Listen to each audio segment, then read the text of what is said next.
లోక్సభలో ఆపరేషన్ సింధూర్పై జరుగుతున్న చర్చలో సీనియర్ నాయకులు శశి థరూర్, మనోజ్ తివారీలను కాంగ్రెస్ దూరం పెట్టడం ఆ పార్టీలో అంతర్గత విభేదాలను మరోసారి బహిర్గతం చేసింది.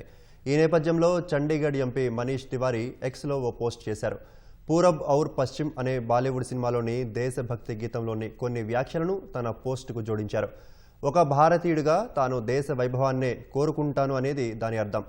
తాను భారత్ వైపే మాట్లాడతాననే అర్థం వచ్చేలా ఆ పోస్టును చేశారు. లోక్సభలో జరిగే చర్చలో తనను శశి థరూర్ను ఎందుకు దూరం పెట్టారనే దానిపై ఓ వార్తా సంస్థ రాసిన కథనాన్ని తివారీ ఎక్స్లో జత చేశారు. ఆపరేషన్ సింధూర్ గురించి ప్రపంచ దేశాలకు వివరించడానికి వెళ్లిన అఖిలపక్ష బృందంలో థరూర్, తివారీ ఉన్నారు. ఆపరేషన్ సింధూర్పై జరిగే చర్చల్లో తాను మాట్లాడేందుకు అవకాశం ఇవ్వాలని తివారీ కోరినట్లు పార్టీ వర్గాలు తెలిపాయి. పార్టీ నిబంధనల మేరకు చర్చలో మాట్లాడాలని థరూర్కు షరతు విధించగా ఆయన నిరాకరించినట్లు సమాచారం. ఈ అంశంపై ప్రశ్నించగా మౌన వ్రతం అంటూ థరూర్ బదులిచ్చారు.